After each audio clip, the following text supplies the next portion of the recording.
recognize the Honorable Egay Irice for his point of personal and collective interest. The Honorable Edgar Ariz is recognized for his personal privilege. He has 10 minutes. Please proceed. Madam Speaker, dear colleagues, nasusunog po ang ating bahay. This house is on fire. Yes, Madam Speaker, this house is on fire. At ang masakit na katotohanan, tayo mismo ang nagsindi ng apoy na ito. Noong mga nakaraang kongreso, may mga apoy na. Ngunit sa 19th Congress, sadyang pinasiklab ang dambuhan ng sunog. At ngayon, naglalagablab na rin ang galit ng sambayanan. Lalo na ng mga kabataan. Pakiramdam nila, sinusunog natin ang kanilang kinabukasan. Nakikita nila ang walang habas na pandarambong sa kabila ng kanilang kahirapan.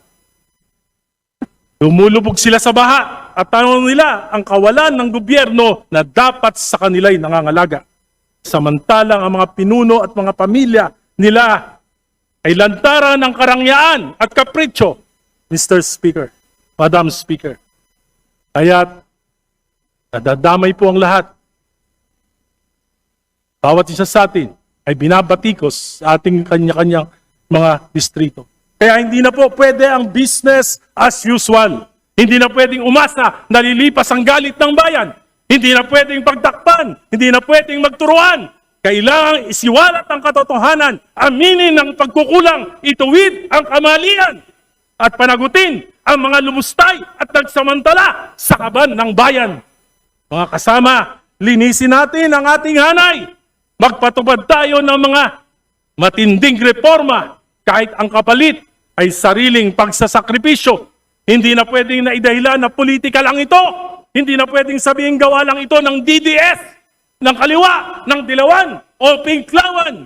Hindi na pwedeng isisi sa DPWH, sa nakaraang administrasyon, o sa mga kontratista, sapagkat ang pinakamalaking korupsyon na ito ay nagsimula sa ating sariling tahanan noong 19th Congress. Hindi po ako narito para humusga sa kadinuman. Bagkus nais kong kumatok sa inyong mga puso at konsensya. Baka naman sobra na talaga. Naniniwala akong pwede pa tayong magbago ng pananaw.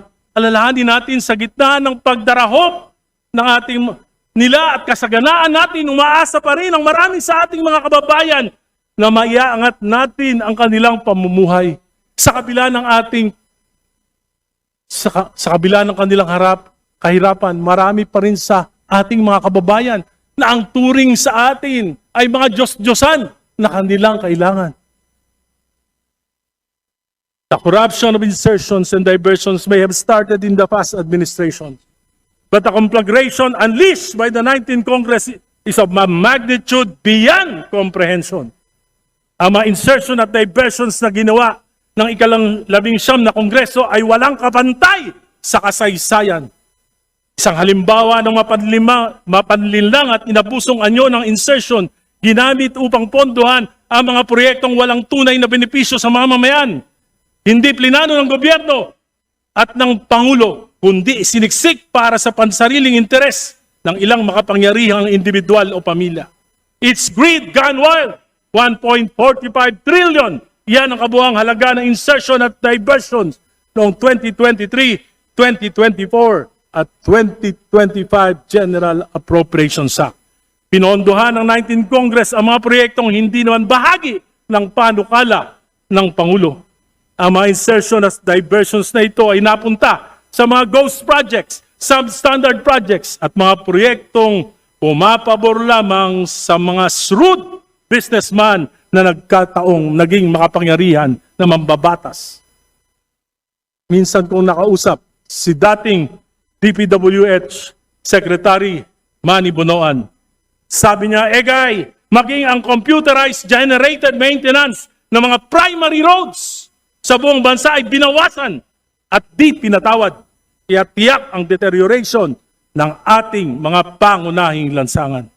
Mga insertion na ito ay lumalabas, ibinebenta na hanggang 30% para may patupad, dadayain ito o ghost project na lamang. Ang mga pondo binibenta. May proponents na, may traders pa. At sino ang gagawa ng mga programa? Yung mga district engineers. Hindi na dumadaan sa pamunuan ng ahensya. Tulad nila, Bryce Hernandez at Henry Alcantara. From 2023 to 2025, 1.45 trillion ang inalis sa Kongreso mula sa program New Appropriations. 395.3 billion noong 2023, 564.5 billion noong 2024, 487.5 billion noong 2025.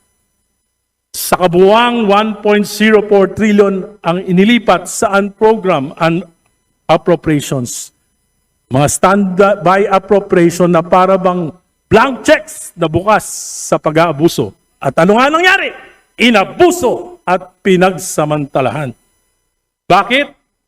Halos imposibleng matupad ang mga kondisyon para ma-release ang mga unprogram funds. 3 lamang ang pwedeng panggalingan nito. Excess revenues, halos hindi naman nangyayari ito.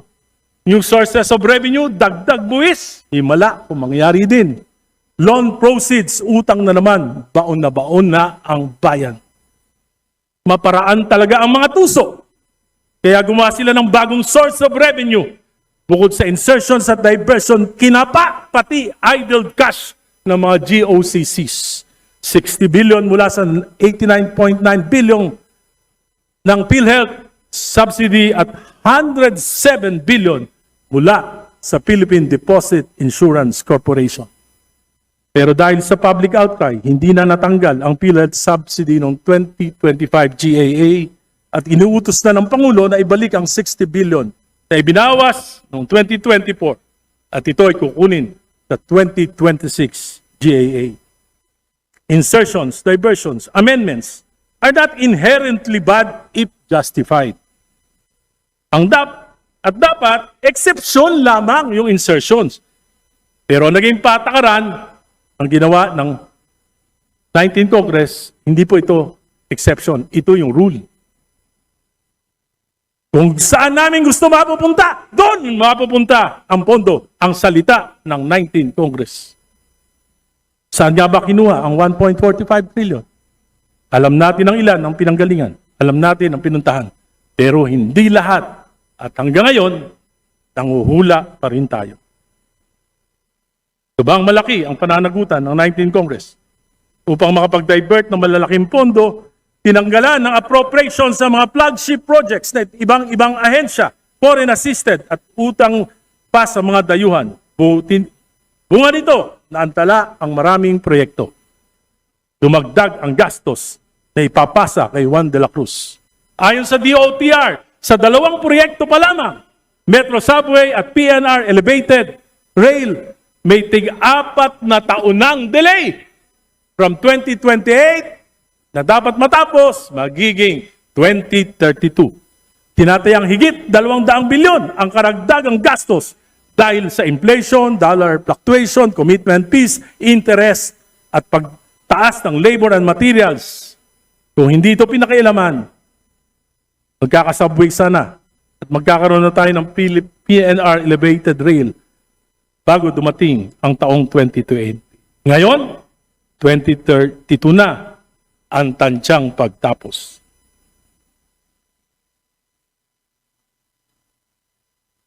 Mr. Speaker, colleagues, let's be honest. The 19th Congress practically stole the President's budget. At hindi ko maisip kung paano nangyari na 3 sunod-sunod na taon under the noses of the DBCC. Sa mga susunod na araw, linggo, buwan, mas marami pang baho at kasuklam na pangyayari ang lalabas. Mas malalim, mas matindi. Kahit itigil ang mga investigasyon, bayan na mismo ang maglalantad ng katotohanan. Kaya hindi na pwede ang business as usual.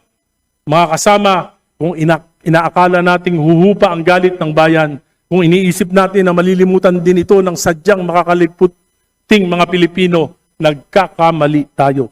sapagkat gising na gising ang mga kabataan at natitiyak ko na ang mga substandard at ghost projects na naibunyag na ay tip of the iceberg pa lamang. Marami pang nakatago at sa pagpapatuloy ng mga investigasyon, marami pang mas malalim at nakakasukang mailalantad. Bilang mga halal na kinatawan sa atin, dapat manggaling ang pagtatama at pagbabago. Kailangan natin ng reformang magpapahupa sa galit at kawalan ng tiwala. Kailangan palisin natin ang tingin nila sa atin na tayo ay mga buhaya at buitre. Hindi lang sakim sa salapi, kundi pati sa kapangyarihan. Kung mananalamin lamang tayo at magbubulay-bulay, makikita natin sa kabila ng ating tikas sa ating mga posters noong nakaraang halalan, ay may balot ng kadiliman na kumukulob sa ating mga larawan ngayon. Huwag na nating hintayin na ang mamamayan mismo ang mag-aklas o ang kasundaluhan ang gumawa ng mga bagay na yayanig sa ating demokrating kong pamumuhay. Kailangan natin ng reformang magpapahupa dito. Bold reforms must emanate from this house. I therefore, with all humility and with nothing in my heart and mind but to help restore faith in our institution through meaningful reforms. Though painful to most of us, I offer this call. Ngayon pa lamang, humihingi na ako ng kapatawaran sa inyo sa mga masasaktan ko. Sana hindi kayo magtanim ng galit. This is for our institution. This is for our country. This is for our people. This is for our future. Minumungkahi ko po na magpasa tayo sa lalong madaling panahon ng isang batas na magpapalakas sa Independent Commission for Infrastructure, ICI, na itinatag ng ating Pangulo. Nakausap po ako isang miyembro ng ICI. Siya po ay nawawalan na ng pag-asa. Kung siya po ay magre-resign dahil sa kakulangan ng kanilang ng poder, lalo pong mawawalan na ng tiwala ang ating mamamayan. Sabi niya po, that without contempt powers, we might as well just task the NBI and the Ombudsman to do the investigation. Hinihingi natin sa ating Pangulo na i-certify ito. At kung kinakailangan natin mag-special session, gawin po natin ito.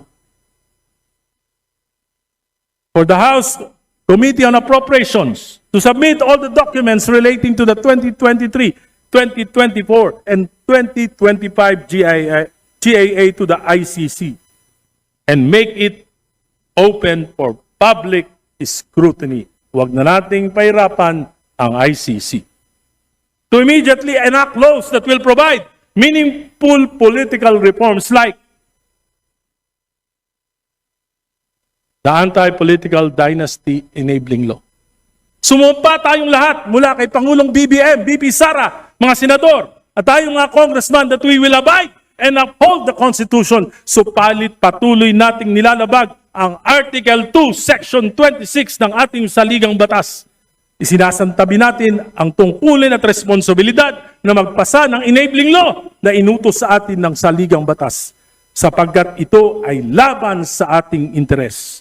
We chose to only cherry-pick the provisions of the Constitution that favor us. Dahil 70% ng kapulungang ito ay mga dynasties. Mga dynasties na pinatatag ng pork barrel. Dynasties na pinatatag ng dolouts. Dynasties na pinatagtag ng patronage. Dynasties na pinatagtag ng insertions. Papaluba ng korupsyon. At sumasaintabi sa mabuting pamamahala. Sa aking panukala na isinumite dito sa Kongreso, Mr. Speaker, 2 miyembro kada pamilya, pagbigyan na natin. Lampas doon, sobra na. Tama na. Mga kasama, tigilan na natin ang palusot. Kailangan ko ng proyekto sa aking distrito. Kailangan ko ng akap. Kailangan ko ng tupad para may maipahamahagi ang asawa ko na gobernador, ang kapatid kong mayor, ang vice mayor kong anak. Ang pisang May we kumbukal. kindly request the Honorable Erice to please wind up? At pati aso ko, tatakbo na rin, Kapitan. Sapagkat kami lang ang kailangan ng bayan. Our family is God's gift to our people. This is not democracy. This is dynastic monarchy in the sky. Mr. Speaker, sabi ni Albert Einstein, the world is being destroyed by greed, stupidity, and fear. Kaya ngayon, tanong ko, papayag ba tayo na sunugin ang kasakiman ng kongresong ito at ang bansang ito? Papayag ba tayo na lukuban ng katangahan ng sambayanan? Papayag ba tayo na alipinin ng takot na mawala ng pondo kung hindi susunod sa makapangyarihan kahit mali? Mr. Speaker, dear colleagues, let us put out this fire before it consumes us all. Mr. President Bongbong Marcos, I believe you are sincere in your anger and disgust. I believe in the sincerity of your tears. But this ain't enough. Bold action would require a will to implement painful political reforms. Isa rito, sundin ang konstitusyon, isama sa legislative agenda ang anti-political dynasty bill kahit laban ito sa interes ng iyong pamilya. Mr. President, put your best foot forward. Ang pinakamainam na pamana ay sakripisyong pansariling interes para sa makasaysayang reforma na hindi nagawa ng pinakademokratikong Pangulo. To Vice President Sara Duterte, lumalaban ba kayo para sa political supremacy ng inyong pamilya o para sa ikabubuti ng bayan? Naniniwala akong politically motivated ang impeachment. Pinangalagaan kayo ng konstitusyon. Suklian nyo naman. Itaguyod nyo ang Article 2, Section 26 kahit mga hulugan ng pagpapaliit ng kapangyarihan ng inyong dynasty Vice President Sara. Senators, fellow congressman, kung mahal talaga natin ang bansa, oras na para magsakripisyo, bawasan ang taba ng political dynasties. Ayaw ng Pilipino ng taba. Bawasan ang kasopangan, bawasan ang kapangyarihan, lugbok na ang bayan. Salamat po. Magandang hapon sa inyo lang.